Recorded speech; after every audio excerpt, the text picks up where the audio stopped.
repetindo sempre o teu padrão. O que sou e tudo que possuo, eu entrego para te servir. Quero ser um instrumento usado por ti, Senhor. Eis-me aqui, eis-me aqui.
Estamos terminando o mês de março, mês de missões mundiais.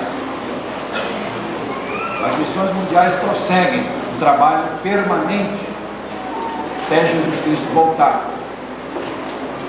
até o último dia da sequência da história, até a última tribo. Mas em cada mês de março, os batistas brasileiros consagram esse mês, focalizam a obra de missões mundiais para reforçar o seu trabalho, para repor as reservas, para avançar mais, desafiar as igrejas a um avanço, a um esforço concentrado de avanço para novas áreas, novos campos, nomeação de novos missionários.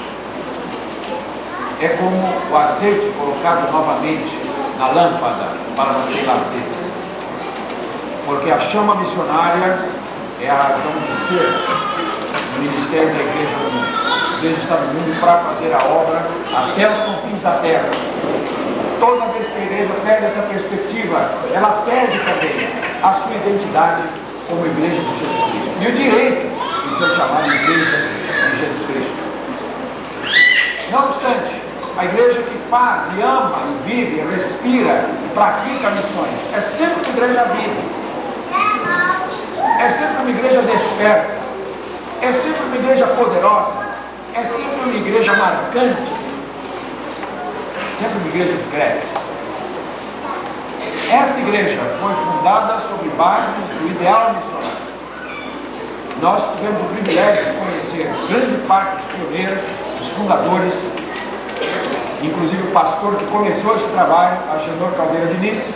Testemunhamos de que esta igreja foi aqui implantada sob uma visão missionária muito forte.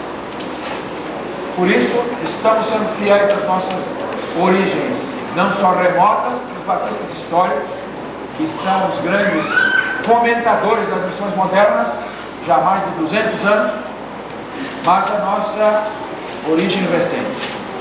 Os irmãos de um passado tão recente, que deram o seu recado, fizeram o seu ministério, ligaram a nós a responsabilidade e esse privilégio. Portanto, hoje, agora no momento missionário, nós teremos o encerramento da programação especial. Mas as portas para contribuição estarão ainda abertas para a oferta deste ano até o dia 11 de abril. Para irmãos que não puderam ainda contribuir por qualquer razão pessoal ou que queiram reforçar a sua oferta para que a igreja chegue ao alvo. nós não estamos trabalhando com a hipótese de não atingirmos esse alvo. Eu não estou conseguindo trabalhar com a hipótese da igreja do quarto centenário não atingir o alvo, pelo menos igual ao ano passado. Não trabalho com essa hipótese.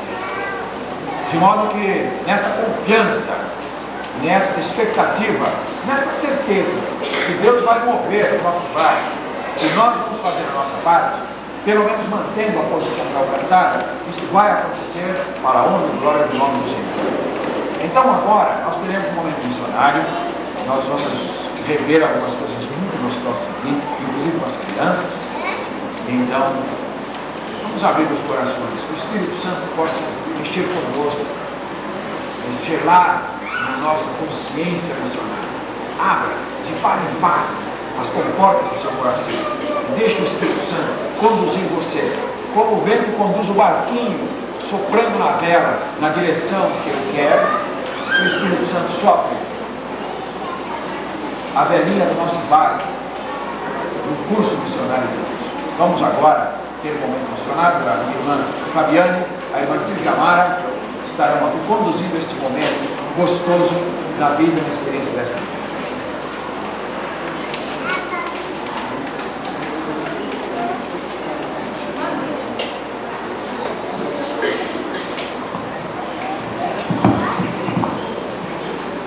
Melhor, né? Nós estamos finalizando o momento missionário desse mês. Durante todo o mês de março, quem frequentou a escola bíblica teve a oportunidade de ficar conhecendo muitas coisas sobre missões. Qual é a função da junta missionária, né? Onde os missionários estão atuando. E nós resolvemos hoje, no último domingo, fazer um momento missionário à noite, para que todos pudessem estar participando e todos possam também ser sensibilizados da importância de não só estarmos ofertando, mas de estarmos orando e também, porque não, até mesmo indo até os campos, aquele que realmente sentiu o desejo no seu coração.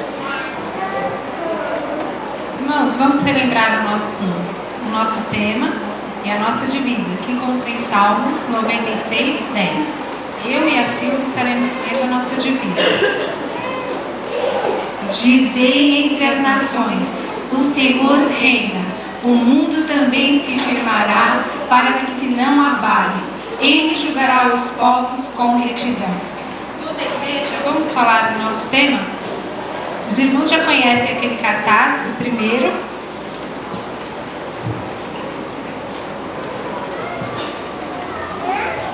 Esse cartaz aqui, ele tem o nosso tema, Dizer entre as nações, o Senhor reina. Durante o mês eu convidei os irmãos que estivessem dando uma passadinha e olhando este cartaz aqui. Hoje nós teremos uma surpresa. Se os irmãos olharam aqui, hoje nós vamos saber a respeito de um missionário daquele quadro. Se os irmãos tiverem oportunidade, ainda vai ter alguns domingos este quadro aqui. Vamos todos repetir bem forte? Dizer entre as nações, o Senhor reina. Só o coro bem forte. Dizer entre as nações, o Senhor reina. Marli agora vai nos dirigir no hino oficial da campanha de missões mundiais do ano de 1999.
Como é confortante saber que a graça de Deus bastará para nós.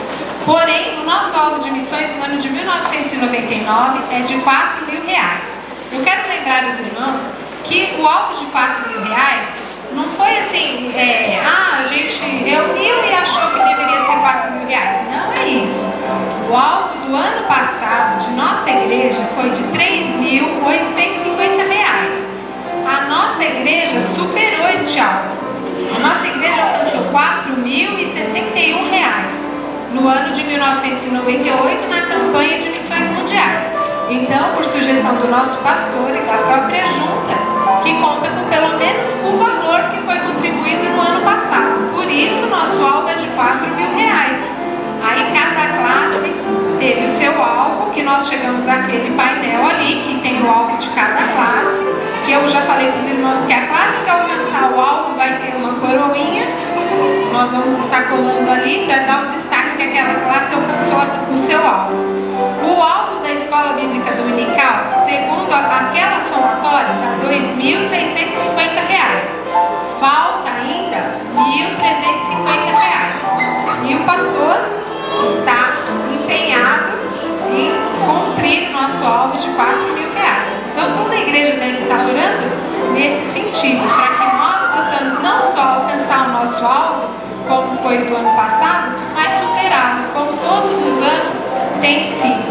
Agora eu quero lembrar os irmãos que a oferta de missões, hoje não é o último domingo, o pastor já falou, a oferta de missões mundiais, ela pode ser entregue até o dia 11 de abril.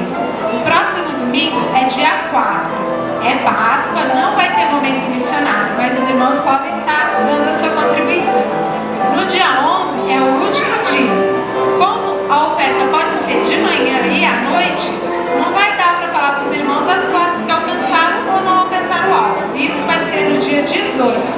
No domingo, dia 18, eu estarei colando as coroas da classe que alcançou o alvo. Agora eu vou pedir para o irmão Jeremias Cornigeiro que esteja orando para que nossa igreja supere o nosso alvo.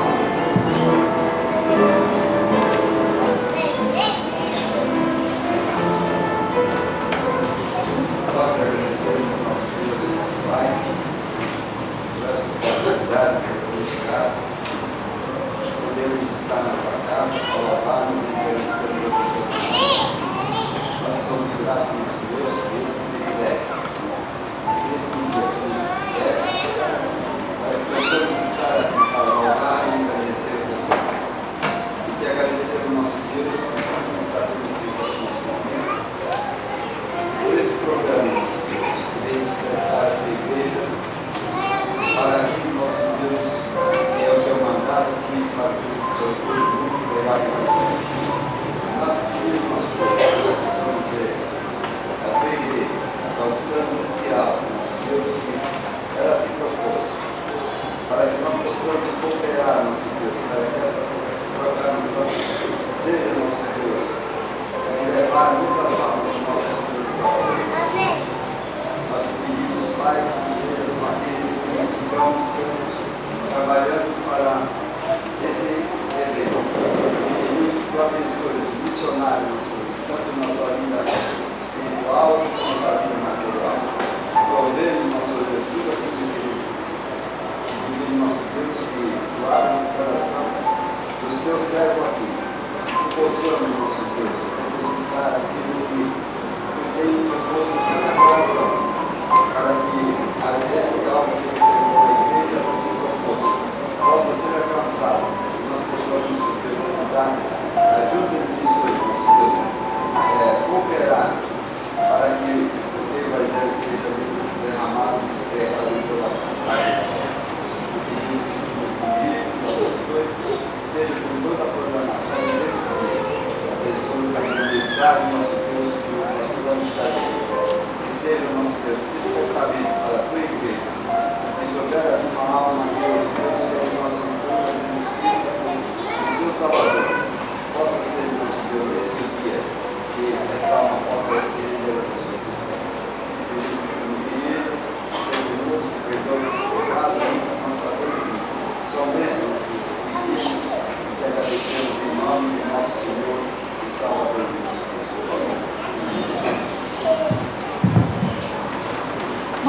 como eu disse, nós, durante esse domingo, ficamos sabendo um pouquinho mais sobre o que é a Junta de Missões Mundiais. A ideia não começou do nada ou por acaso, nem apenas pela necessidade de que realmente todos precisam ouvir a palavra do Senhor, mas houve um versículo importante na vida daqueles irmãos que sensibilizou muito a eles.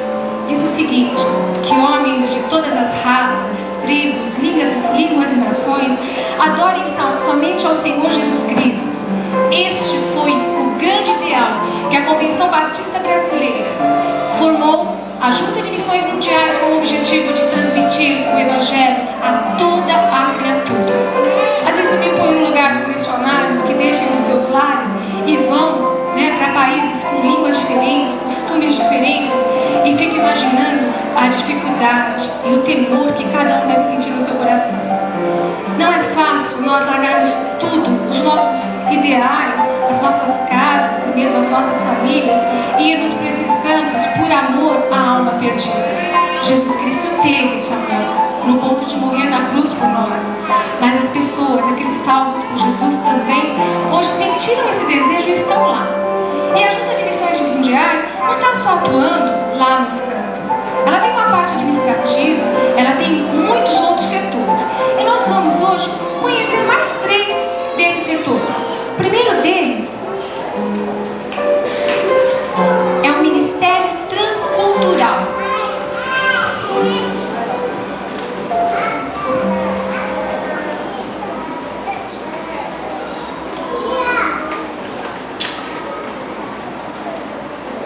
Ministério Transcultural. O objetivo principal do investimento missionário é a evangelização, através de uma linguagem clara, simples, na língua do povo. A mensagem de Jesus Cristo é pregada aos animistas, muçulmanos, budistas, hinduístas e outros grupos religiosos não cristãos. O resultado é o surgimento de igrejas fortes que se sustentem e se propaguem na comunidade, na cidade e no país e no mundo. O missionário que vai trabalhar em outra cultura precisa estar preparado para atuar em diversos ministérios. Além de evangelizar, pregar, discipular e plantar igrejas, dependendo da sua formação profissional, ele utilizará várias estratégias para estar em contato com o povo através de outras áreas, como educacional, saúde e social. Nesse momento, nós vamos estar conhecendo então essas outras áreas. O que esses missionários fazem no aspecto educacional, no aspecto da saúde e mesmo no aspecto social. Vamos chamar então o aspecto educacional.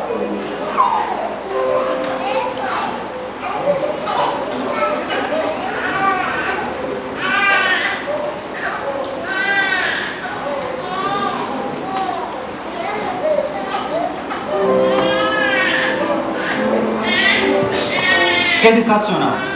O trabalho da educação básica é uma estratégia que o missionário utiliza para, além de evangelizar, ajudar o povo a melhorar suas condições de vida.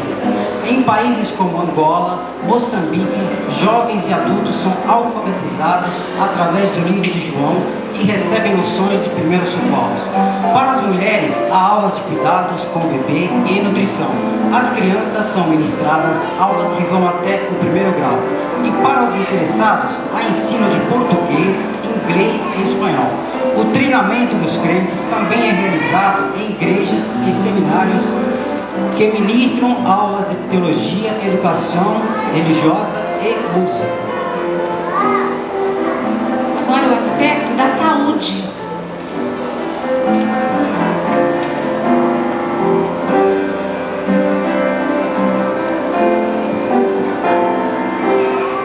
Saúde.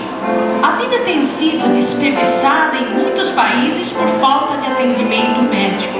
Com um olhar de compaixão, missionários preparados na área acumulam funções de médico, enfermeiro e dentista no socorro ao povo. Fazem consultas, oferecem remédios e ministram tratamentos em caso de doenças mais sérias. Para crianças desnutridas e gestantes, é feito um trabalho nutricional. Quando a dor profunda é no coração, o trabalho de capelania é ministrado pelos missionários em hospitais, presídios e igrejas, levando alívio e esperanças aos que sofrem. Aspecto social.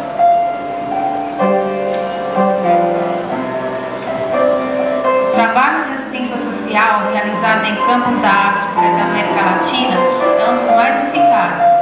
De acordo com a visão holística de Jesus, os missionários têm dirigido projetos com comunidades carentes, visando o bem-estar físico e espiritual das pessoas. Especial atenção é dada ao cuidado de vidas marcadas pelas muitas guerras, com atendimentos a mutilados, viúvas e órfãos. O ensino de fabricação de sapatos, muletas, roupas e a distribuição de alimentos são fundamentais em campos como os da África. A assistência à comunidade é dada também através de serviços de creche. Irmãos, não é fácil. Vocês prestaram atenção em cada um deles? Ser missionário não é brincadeira, não. Não é só chegar lá com a Bíblia embaixo do braço como eu pregar o Evangelho. É muita responsabilidade. São muitas áreas para eles estarem atuando. O povo está sedento não só da palavra de Deus, mas de problemas financeiros, fome, problemas políticos também. Né? Então realmente é muito difícil. Faltavam apenas estas áreas para vocês ficarem conhecendo. Mas nos outros domingos, outras pessoas leram sobre as outras áreas. Nós não vamos ler, senão nós ficaremos aqui até às 11, né? Mas nós vamos relembrá-las. Área de missões.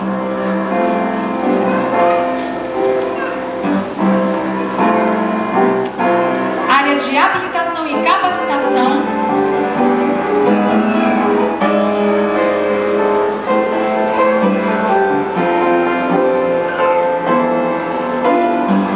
Área de projetos especiais. Área administrativa.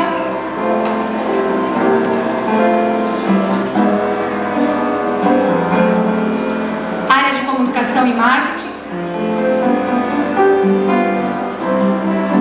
Área de eventos.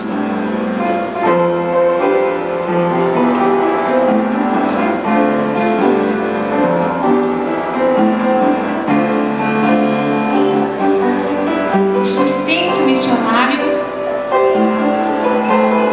E finalmente, categoria de missionários.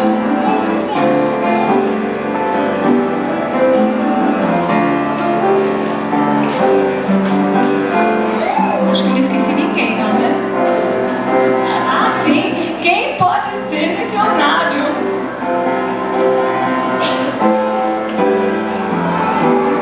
São essas as áreas que Junta de Missões Mundiais está atuando hoje. Em 1907, um grupo de pessoas sensibilizadas com a necessidade do povo ouvir a mensagem de Jesus se reuniu e se planejaram. Eles fizeram planejamento, não foi? Cada uma dessas áreas tem sua função específica e eles estão tentando fazer o melhor para a obra de Deus. Será que nós estamos fazendo o nosso melhor no nosso dia a dia, no nosso lar, na nossa igreja? Nós vamos orar nesse momento. Eu vou pedir para o pastor Haroldo estar orando em favor de Junta de Missões Mundiais, para que Deus realmente possa estar sustentando esses irmãos e que eles possam continuar, né, providenciando o necessário para cada missionário que estão atuando em 51 países distribuídos em todo o mundo.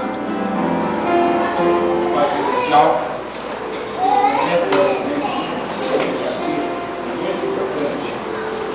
para quem tem sensibilidade missionária.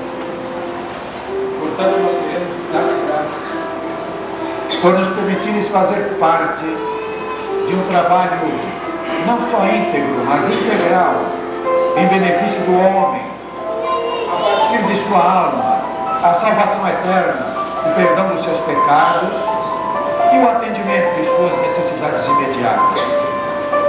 Quando nos envolvemos com a igreja local e quando canalizamos recursos para evangelizar o mundo, estamos fazendo parte de cada uma dessas áreas, além das fronteiras do Brasil. Neste ano, Senhor, final de século, final de milênio, a tua igreja é convocada a realizar bastante evangelização no mundo. Nós desejamos responder presente. Nós desejamos dizer-te, Senhor, conte comigo para fazer esta obra maravilhosa. Desperta, pois, o teu povo nesta igreja para que nós possamos ir após o alvo, superá-lo e com alegria nos regozijar em mais uma vitória, em mais uma conquista na jornada missionária. Em teu nome, através desse trabalho, nós te suplicamos, em nome de Jesus, nosso missionário por excelência, agora e sempre. Amém. Nós chamamos o conjunto Novo Cântico para mais uma apresentação.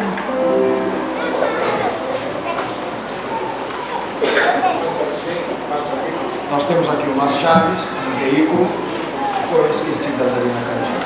Esse seria o Volkswagen. Se alguém sentir falta do seu chaveiro, depois ok?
das nações.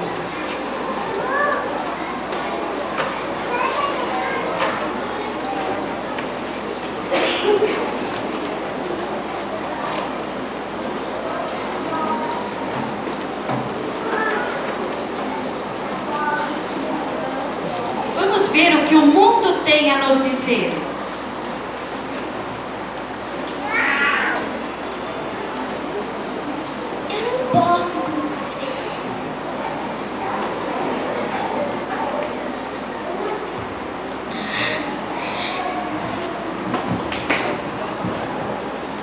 Eu não posso com tantas guerras, doenças, violência, desamor e ódio. As pessoas se matam e dizem que o mundo é assim mesmo. Eu? O mundo? Eu sou assim mesmo? A responsabilidade é minha. Angola.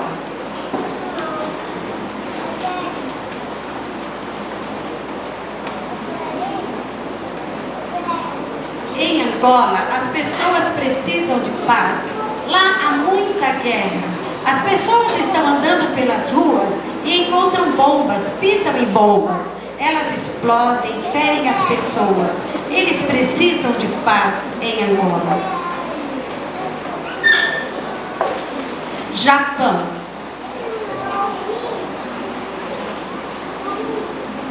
Na terra de Shantou, no Japão, japoneses adoram os que morreram, não? Japoneses são todos budistas. Shantou não sente, tá bem. Oriente Médio.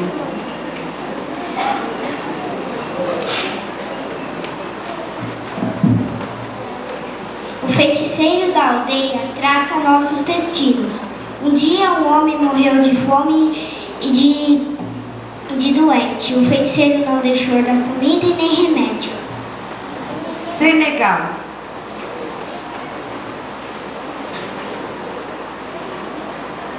No Senegal, eles adoram Alá. E as pessoas, às vezes, adoram Alá e falam assim, mas quem é Alá? Eles nem sabem. Então, eles precisam de Deus. No Senegal, precisam de Deus. Índia.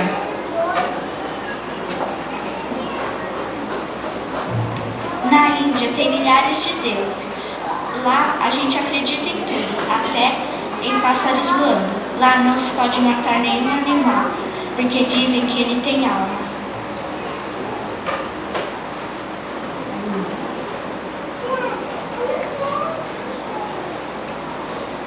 Dirigente das nações, onde está a solução para o problema da humanidade?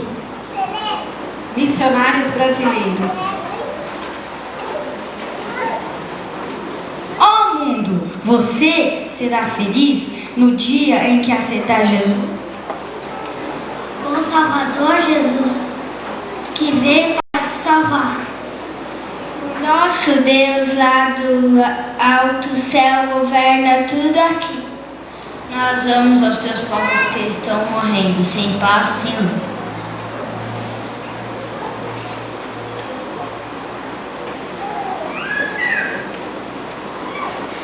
Todos os povos, todas as nações precisam ouvir de Jesus. Em todos os lugares, leste, oeste, norte e sul, todas as raças, negros, brancos, amarelos ou de cor, que a gente diz que são os índios, todos precisam de Jesus. Todas as nações.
português que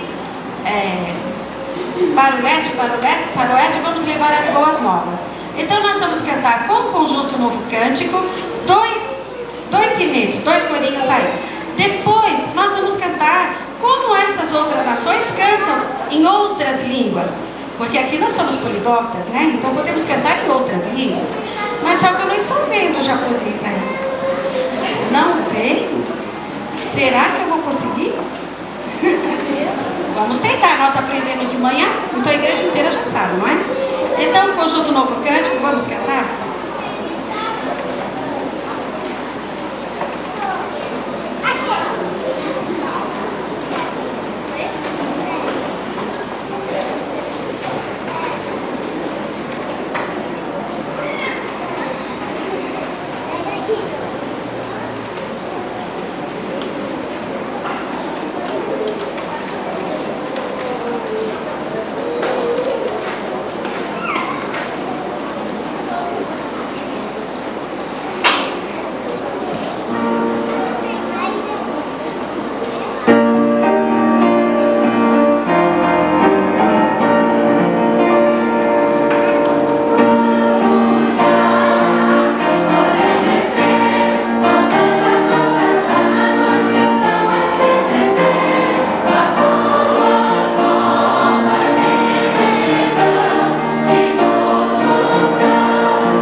vamos cantar em outras línguas.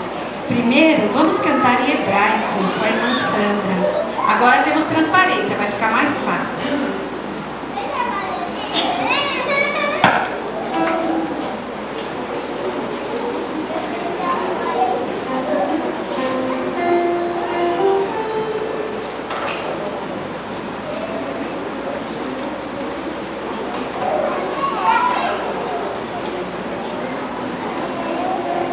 Irmãos, vamos primeiro ler para ficar mais fácil? São só duas frases, é bem facinho. Odu ladonai kitov. Odu ladonai kitov. Kile olam hasdol. Kile olam hasdol. Odu, odu, odu, odu, odu ladonai kitov. Odu, odu, odu, odu, odu ladonai kitov. Tudo isso quer dizer, dai graças ao Senhor porque Ele é bom, em hebraico. E o odu, nós vamos fazer cortando, tá bom? O coro. E vamos exagerar no V, kitov, bem exagerado, para ficar igual. E o rasdol, façam assim com a linguinha, rasdol, para ficar igual aos irmãos evangélicos israelitas. Vou cantar uma vez inteiro, aí nós cantamos juntos. Odu ladonai kitov, kile olam hasdol. Odu ladonai kitov,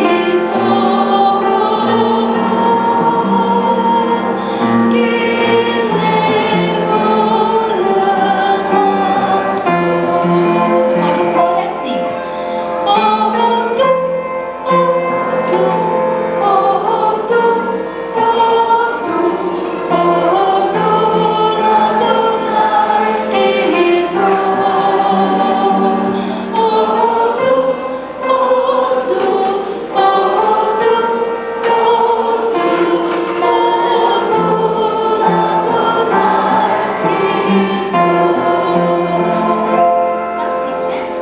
Juntos agora?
E eu que pensei que só os irmãos da IBD falassem hebraico, enquanto o meu time também fala.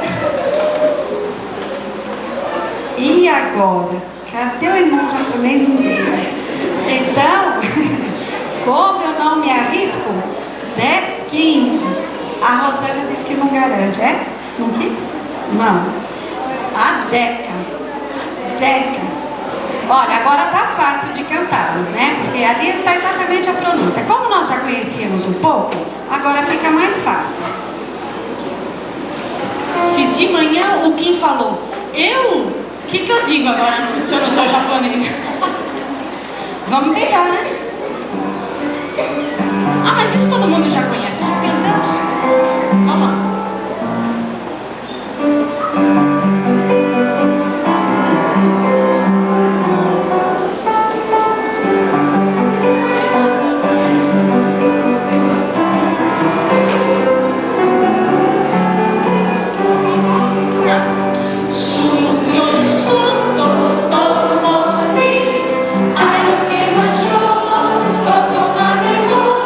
Senhor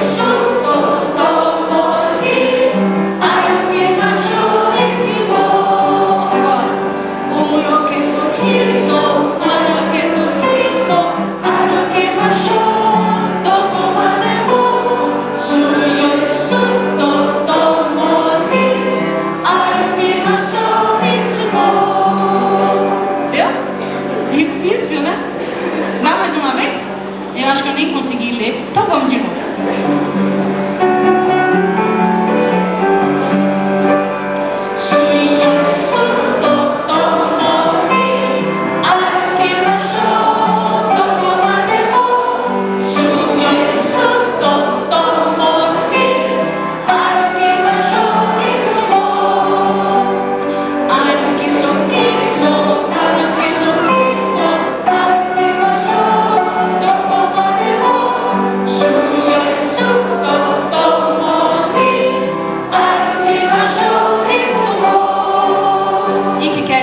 Andando com Cristo, andando todo dia, com muita alegria, andando com Cristo, andando com meu Salvador.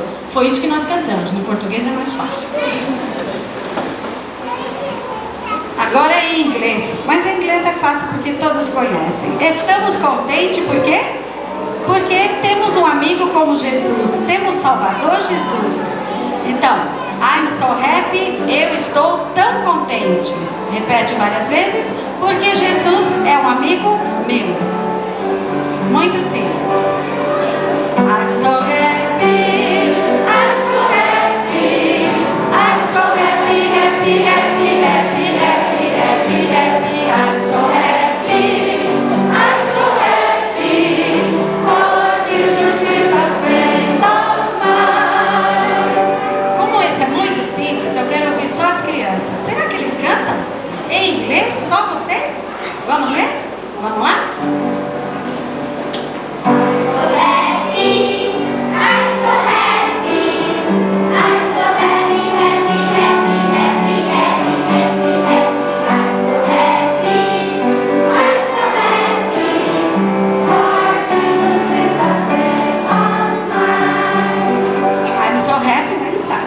Mas está muito lindo. Todos juntos de novo?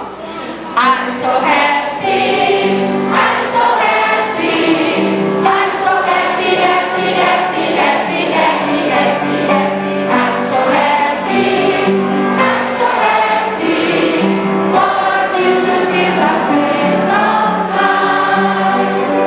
Que bom que nós podemos estar contentes, podemos estar juntos cantando louvores ao Senhor, enquanto muitas nações não têm esse privilégio ainda. Estão precisando de nós, da nossa ida até lá, se não for possível, da nossa oração que todos podemos, e também da nossa oferta.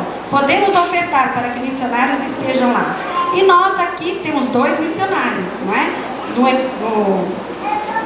No Equador, 2. Da nossa igreja, não sustentado totalmente, mas parcialmente pela nossa igreja.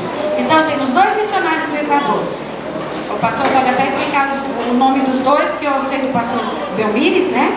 E a irmã Selmi, que a igreja agora começou, adotou, né?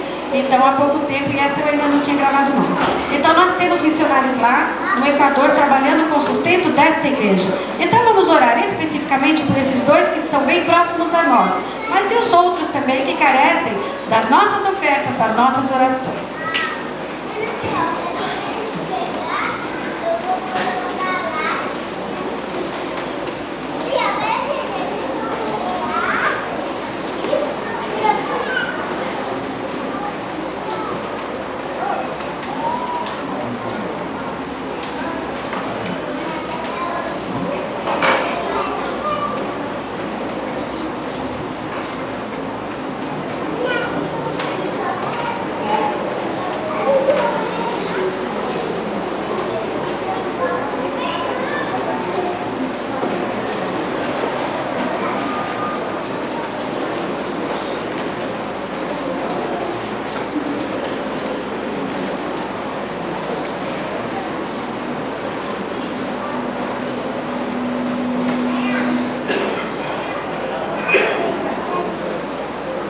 Momento missionário. Que gostoso nós podemos desfrutar deste banquete espiritual. E este recurso de Deus para chamar o seu povo a trabalhar conjuntamente nesta obra. O irmão João Mendes estava me lembrando que quando o alvo de missões mundiais foi estabelecido, 6 milhões e meio de reais, não havia ainda acontecido a alteração cambial, de modo que o desafio agora aumenta. O nosso real está valendo menos. De sorte que o que a igreja puder fazer para reforçar as suas ofertas, deve fazer. É um desafio a mais para nós. Mas o povo de Deus nunca se intimidou com as dificuldades. Foi um povo que sempre atendeu, sempre se fez presente, especialmente nas horas difíceis. Foi um povo que respondeu com fé. Até o dia 11, meus amados irmãos, nós temos a nossa grande oportunidade de fazer missões mundiais este ano. Nunca teremos de novo. Vai ser esta única. Depois virá do ano 2000. Mas em 99 não teremos mais. Abramos as nossas Bíblias em Colossenses, capítulo 1. E vamos voltar ao nosso texto. Por isso estamos pregando continuadamente sobre esta carta. Capítulo 1, 17 a 19. Vamos dar mais um passo hoje no nosso exame desta maravilhosa epístola para a edificação espiritual do povo de Deus. Ele é antes de todas as coisas, e todas as coisas subsistem por Ele. Ele é a cabeça do corpo da igreja, é o princípio, é o primogênito dentre os mortos, para que em tudo tenha a preeminência, porque foi do agrado do Pai que toda a plenitude nele habitasse. Se os irmãos se recordam, nas vezes anteriores, Paulo vem trazendo à mente dos colossenses e da igreja de Deus uma correção quanto a uma heresia. Ele parte de reconstruir e reconstituir a concepção de Cristo dentro da igreja. Porque a partir da compreensão de quem é Jesus, as outras doutrinas se enquadrarão certinho. Então a chave para o enquadramento, a compreensão de como se arma o mundo espiritual, essa chave é Jesus Cristo. De sorte que ele diz que ele é a imagem do Deus invisível, nele tem-se a redenção, nele as coisas todas foram criadas, ele é o primogênito da criação, ele é a cabeça do corpo da igreja, e ele é o primogênito dentre os mortos hoje, para que em tudo tenha a preeminência. Em tudo tenha a preeminência. Jesus primeiro em tudo. Em qualquer aspecto que nós considerarmos a realidade que nos envolve, Jesus preeminente. Se você considerar a criação, Jesus preeminente, nele as coisas foram criadas e por ele se sustentam. Se você considerar em relação a Deus, Jesus é preeminente, porque a única maneira de conhecer a Deus é através de Jesus Cristo, que é a imagem dele. Se você considerar a igreja, Jesus Cristo é a cabeça do corpo da igreja, ele tem a preeminência na igreja. E se você considerar em relação à ressurreição, Jesus é preeminente. Este é o tema da expressão em pauta, o primogênito dentre os mortos. A doutrina que Paulo está tratando aqui é a doutrina da ressurreição corpórea, a ressurreição literal de Jesus Cristo dentre os mortos. Uma experiência, é um milagre, é um fato histórico cósmico, que jamais antes aconteceu com quem quer que seja. Houve alguns casos de ressuscitação na história.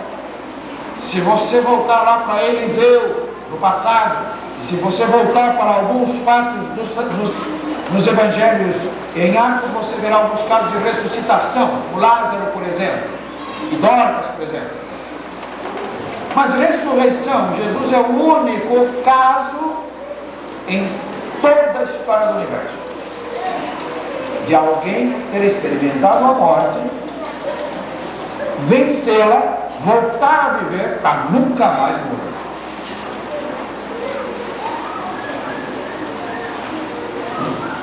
A doutrina da ressurreição de Cristo é fundamental. Ela não pode ser separada dos demais fatos ligados a Ele. Diríamos que com a doutrina da ressurreição, como fato da ressurreição, o cristianismo permanece ou cai. Não há possibilidade de nós fazermos qualquer outra composição. Não há possibilidade de fazermos qualquer outra teorização a respeito da ressurreição corpórea de Jesus, sem que isso afete toda a estrutura do cristianismo. Por isso a ressurreição de Jesus Cristo tem sido um fato disputado, tem sido alvo do inimigo, tem sido objeto das mais bizarras teorias, porque se uma pessoa puder ser trabalhada no sentido de desacreditar da ressurreição de Cristo, ela estará privada de todas as grandes promessas do Evangelho. Não haverá para ela nenhuma esperança. A pregação bíblica, a pregação apostólica, a igreja cristã, nada disso terá nenhum efeito e significado sobre ela. Por isso que a morte tudo termina.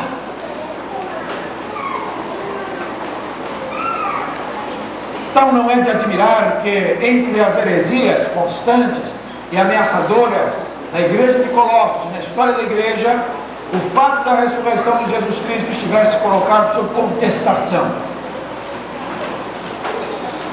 O Espírito Santo usa, pois, a grande mentalidade do apóstolo Paulo e em letras imortais socorre a igreja de Colossos, dizendo que Jesus é o primogênito dentre os mortos, para que em tudo, inclusive na ressurreição, ele tenha preeminência.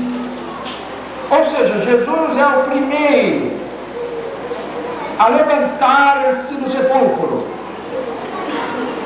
com o seu corpo redivivo, um corpo glorificado, um corpo que não morre mais. Corpo de verdade, que ele assumiu igual ao seu e ao meu. Ossos, carne, sangue, nervos, pele. Corpo que morreu, literalmente morreu. Corpo que foi sepultado no sepulcro novo de José de Arimateia. Corpo que durante 3 dias ficou no seio da terra. É que ao terceiro dia levantou-se dentre os mortos. Ressurreição incorruptível para jamais morrer. Um corpo glorificado. Um corpo, diríamos, dominado pelo Espírito. Era ele mesmo, ele comeu, ele bebeu com os discípulos, ele foi tocado por eles. No entanto, aparecia, desaparecia, transportava-se de um lugar para outro, manifestava-se em ambientes fechados. Um corpo magnífico, que é parâmetro do corpo que nós teremos um dia também. É o paradigma, é o antítipo, é o modelo inicial do que acontecerá com os corpos de todos os que Jesus ressuscitar naquele dia. Esse corpo frágil, esse corpo franzino, esse corpo corruptível, esse corpo mortal, esse corpo que se desfaz, será levantado de novo para nunca mais morrer. E a certeza deste fato é que Cristo ressuscitou naquele dia. Nós estamos hoje no preâmbulo da semana chamada Santa. Convencionou-se isso com a cristandade, mas na semana chamada Santa. E domingo que vem, todos estarão voltados para a Páscoa, vão se lembrar dos ovos de Páscoa, nada tem a ver com o negócio, mas vão se lembrar também da ressurreição. Que glorioso saber que Jesus ressuscitou. Porque esta verdade lapidar, esta verdade fundamental é toda a nossa alegria, é todo o nosso conforto, é toda a nossa consolação, é toda a nossa esperança. Porque, senhores, se a vida é tudo isto que vivemos aqui, somente isso, fazemos a pergunta: vale a pena viver?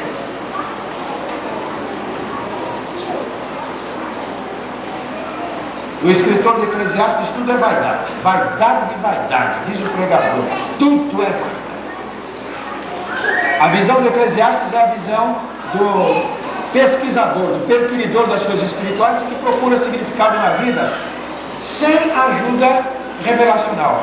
Então o livro de Eclesiastes, quando nós lermos, entendam como ele foi escrito. O livro de Eclesiastes é um livro inspirado, no qual Deus mostra como o homem, examinando a vida sem a luz de Deus, examinando a vida sem a luz da revelação de Deus, ele vai chegando à conclusão de que nada vale a pena. Ele percorre o dinheiro, ele percorre a fama, ele percorre o prazer, ele percorre as boas comidas, ele percorre os grandes palácios, ele percorre os amigos, ele percorre a religião, e ele chega e diz o seguinte: tudo é vaidade e cansaço do espírito.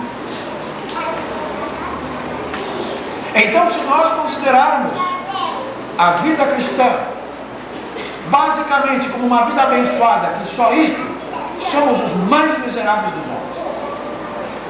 Mas se Jesus realmente ressuscitou dentre os mortos, e se a morte não tem mais a última palavra, com certeza, então ganha uma nova significação seguir a Cristo. Aí vale a pena anunciar Jesus Cristo até ao redor do mundo, a todas as nações do mundo. Isso tem que ser ouvido, tem que ser falado, tem que ser crido, tem que ser experimentado. Essa tem que ser a herança de todos os homens, todas as raças, tribos e nações do mundo. A vida para você, vida para a alma e a vida para o corpo. Não importa que ele enfraqueça, não importa que ele adoeça, não importa que ele tenha um parâmetro limitado de habitação neste tabernáculo. Mas o Evangelho de Cristo nos projeta para uma realidade transcendente. Jesus ressuscitou dentre os mortos, e esta é a fundamentação de todo o Novo Testamento. Algumas teorias apareceram para explicar a ressurreição. Em 1828, um alemão chamado Paulus escreveu todo um livro, toda uma tese, para explicar a ressurreição como um desmaio.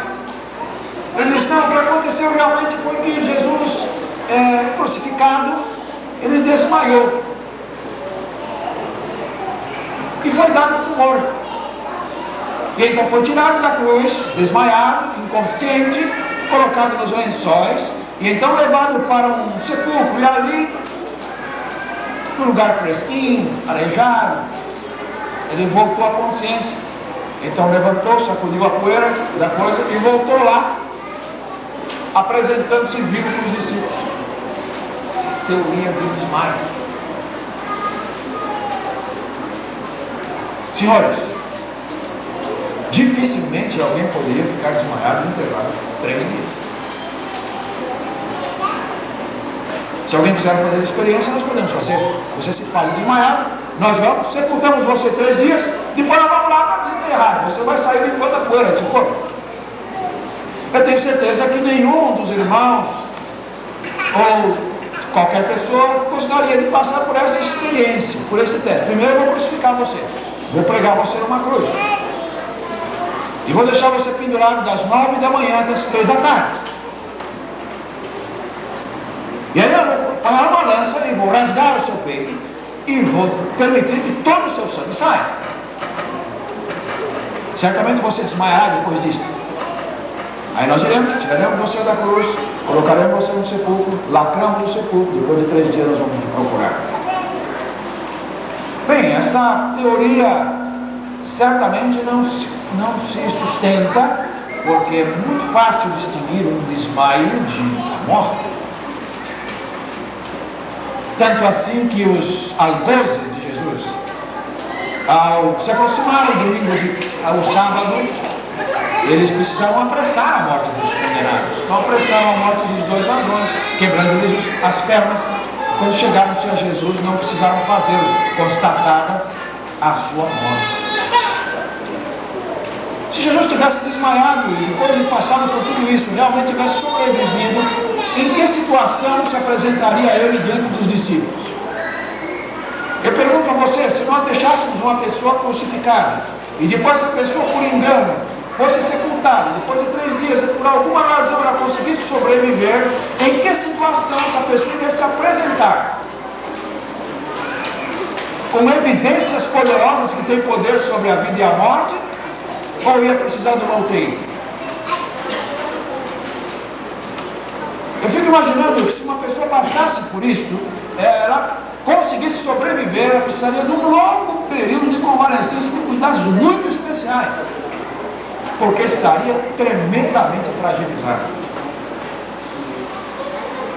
Experimente um corte qualquer, perda de sangue qualquer, o que isso representa.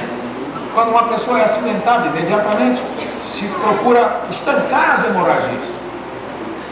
Um choque hemorrágico pode levar a óbito.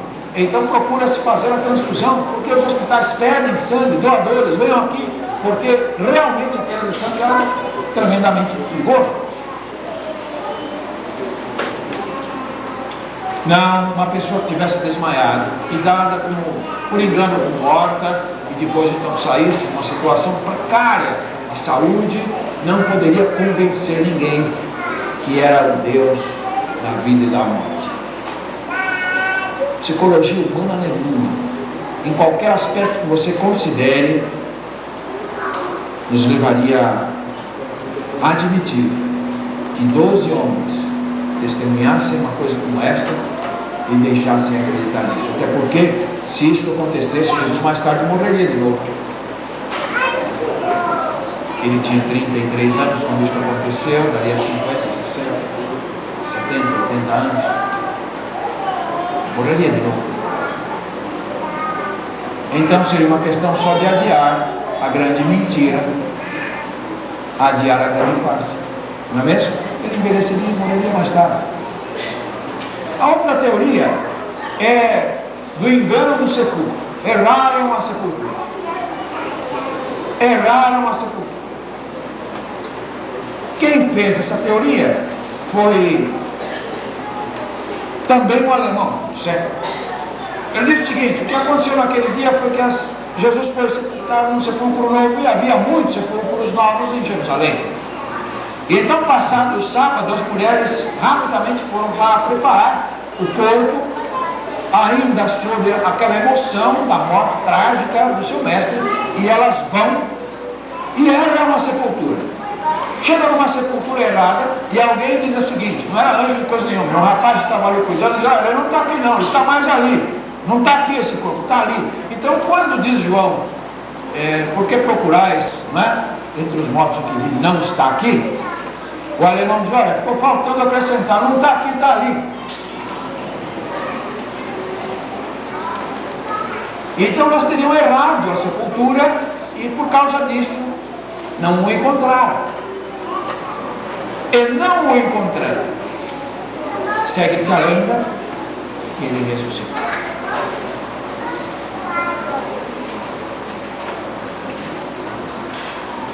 Não preciso me deter muito para dizer que essa teoria padece também de uma grande credulidade para poder ser aceita. Se uma coisa como esta acontecesse, não há razão nenhuma para alguém se enganar. Bom, eu vou à sepultura, então vai procurar certo. E certamente encontrariam a sepultura certa. O que acontece quando você procura um endereço e você errou o número? Você vai procurar certo. Não é assim? Ninguém diz: ah, não é esta aqui, tá bom, então vou voltar para casa. Não, eles estavam à procura do corpo para preparar. Certamente errou o sepulcro. Não está aqui, é aquele ali, vai para aquele ali. Certamente não havia morrido tanta gente assim crucificada naquele dia, de tal sorte que elas não pudessem localizar o corpo de Jesus. Então a teoria de que não acharam o sepulcro porque erraram a sepultura certa, essa teoria não passa no teste do bom senso. Até porque Jesus não foi colocado num lugar comum, ele foi colocado num sepulcro particular, que não é qualquer pessoa que tem. José de Arimateia, um discípulo de Jesus Cristo de boa posição social, ofereceu o sepulcro novo dele mesmo, cavado uma rocha. Então não era, na verdade, uma vala comum. O sepulcro de Jesus era diferenciado, não havia como errar.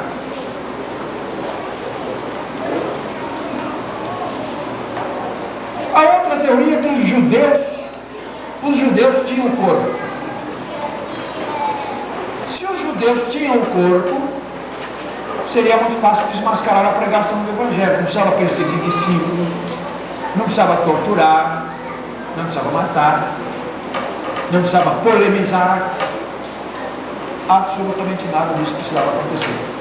Bastava simplesmente, se os judeus tivessem corpo, exibir o corpo de Jesus. Exibir o corpo.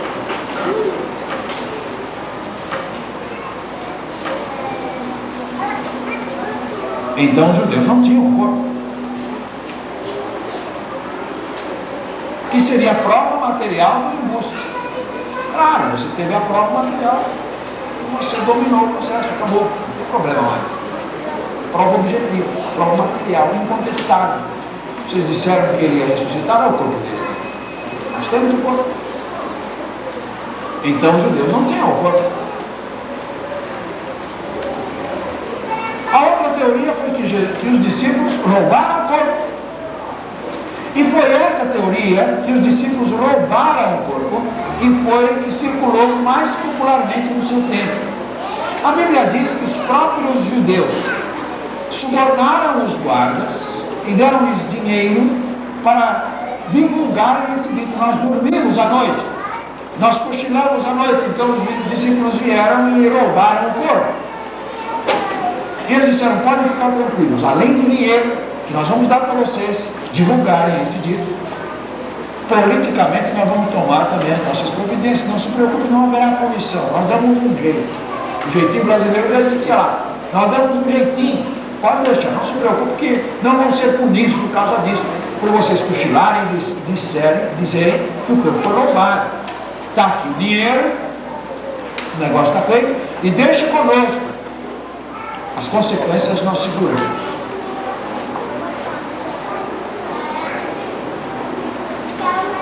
Se os discípulos tinham o corpo, faço uma pergunta para os irmãos: como nós vamos explicar todo o Novo Testamento? Os discípulos viveram 3 anos e meio com Jesus Cristo, compartilhando com Ele hora após hora.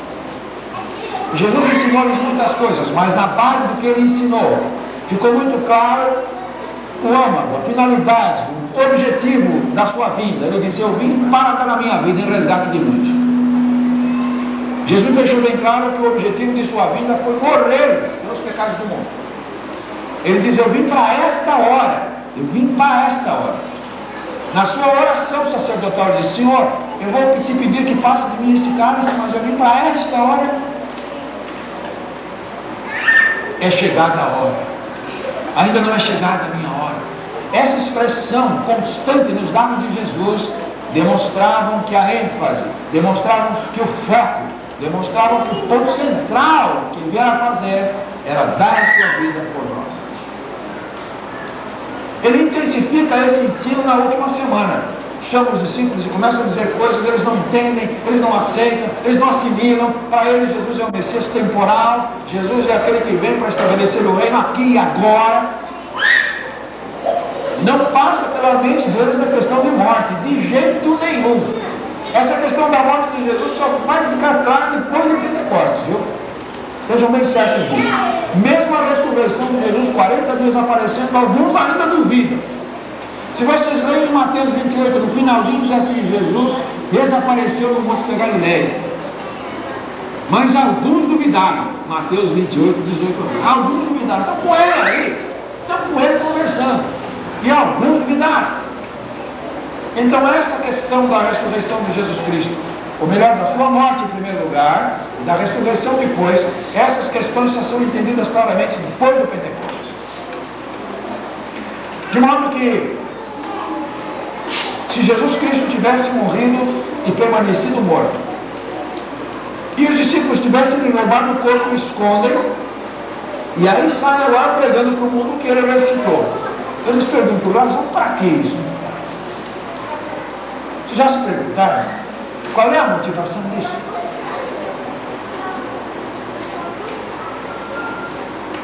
Dá para explicar isso logicamente? Tem alguma explicação lógica? Dá para explicar isso psicologicamente? Algum mecanismo psicológico explicaria uma atitude como essa? Alguma atitude econômica, social, seria interessante financeiramente criar este mito? Socialmente seria interessante, isso lhes daria alguma ascensão social? Se você analisar a situação desses homens, vocês verão que a manutenção desse mito, sabendo eles que era mentira, não se consubstancia nos fatos. Porque ao falarem e ao testificarem que Jesus tinha ressuscitado, só arrumaram problemas. Eles se colocaram em rota de colisão com a elite do seu tempo, elite político-religiosa, que estava ligada a Israel uma coisa com outra. Eles se tornaram impopulares, eles se tornaram personas não gratas socialmente. Eles foram ameaçados, eles foram torturados, eles foram perseguidos, eles foram mortos. Porque dos 12, 11 morreram morte violenta. Senhores, dos 12, guardem bem isso, dos 12, 11 morreram morte violenta. Por causa de Jesus. E um que viveu até 100 anos de idade, que foi João, viveu os últimos anos exilado na ilha de Patmos, lá no mar Egito. Por que razão uma pessoa ia inventar uma história que só lhe traz problemas? Eu diria o seguinte: nós poderíamos admitir que uma pessoa pudesse morrer por algo que pensasse que fosse verdadeiro.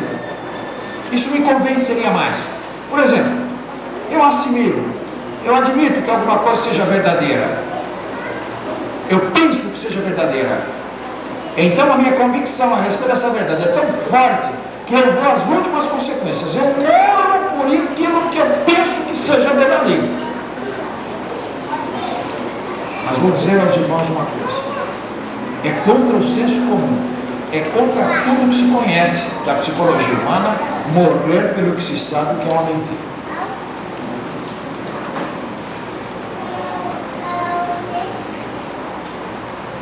E se eles tivessem um corpo, era exatamente isso que teria acontecido.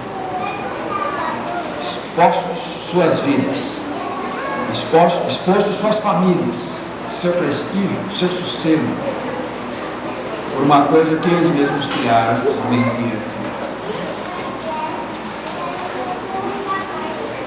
A única alternativa que resta é que o túmulo vazio de Jesus, historicamente, teologicamente, cosmicamente, é o emblema de sua verdadeira ressurreição. E a ressurreição corpórea de Jesus Cristo, fato histórico, verdadeiro, um milagre incontestável, mudou a vida dos seus discípulos. A certeza dessa experiência foi tão grande que eles disseram: o que vimos e o que ouvimos, o que nossas mãos tocaram do verbo da vida, é isto que vos anunciamos. Paulo disse: se não há ressurreição, é vã a nossa pregação.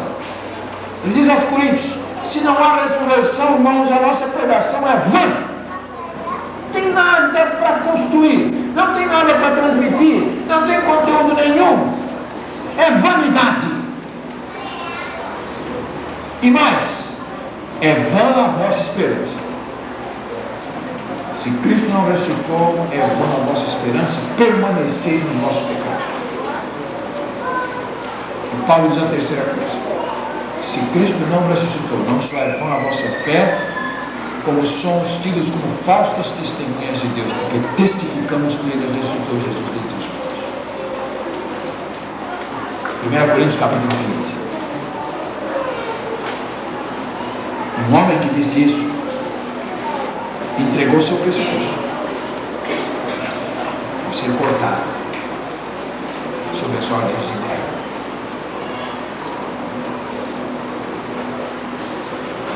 acreditar num homem desse? Como explicar Paulo, o maior perseguidor da igreja, se tornar o seu maior paladino? Como explicar isso, se Jesus não ressuscitou? O que aconteceu com Paulo? Tem alguma explicação? O que aconteceu com Pedro crucificado de cabeça para baixo? Tiago jogado no templo de alto para baixo? Marcos arrastado por cavalos numa rua em Alexandria? Barnabé crucificado numa oliveira na Grécia? André enforcado? Senhores, não existe outra explicação senão a de Jesus realmente ressuscitou. O Novo Testamento, o livro mais impressionante que o homem já viu, que mais influencia moralmente e espiritualmente o mundo, se explica pela ressurreição. A igreja é uma instituição invencível, embora formada por pessoas sem poder econômico, sem poder político, sem projeção social, uma casta de escravos, de mulheres que não tinham valor social nenhum, sobrepujou o Império Romano. Quantos impérios existem? Jesus é primogênito dentre os mortos. É para essa esperança que Jesus Cristo nos chamou. Traz aos céus o Espírito Santo, ilumine, nos dê a visão cada vez mais clara da glória revelada para os que creem. Se esperamos Jesus Cristo só nesta vida, somos os mais miseráveis dos homens. Mas o melhor está por vir. Sim, o melhor está por vir. Jesus transformou a água em vinho, o primeiro sinal, o primeiro milagre em João 2.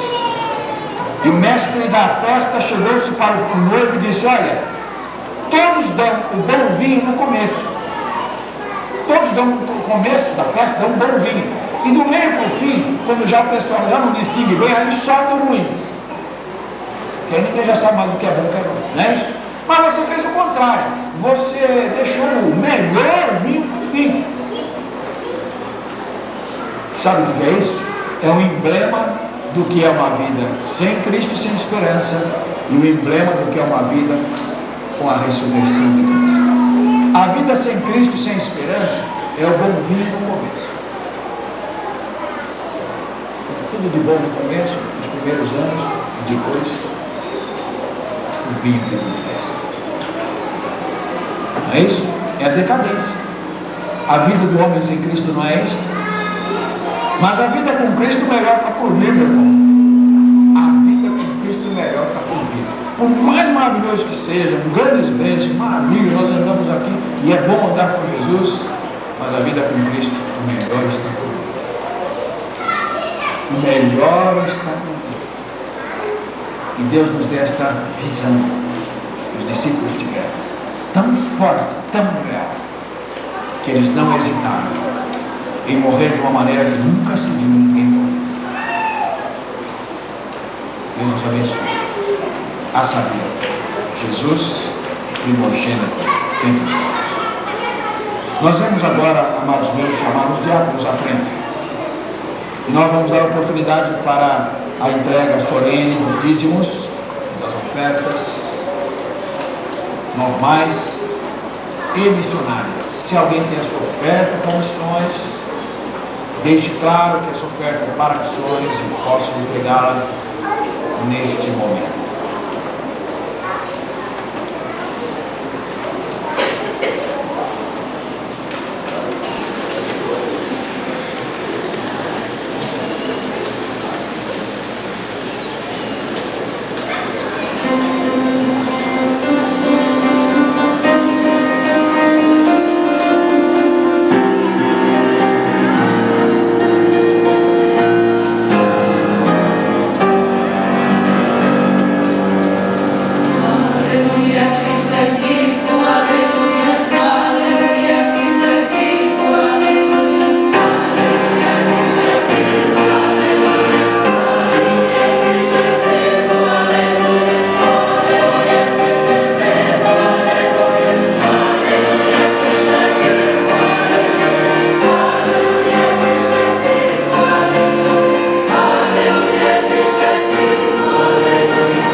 de Jesus Cristo, teu Filho, ressuscitado dentre os mortos e assentado à destra da majestade, que voltará para julgar os vivos e os mortos.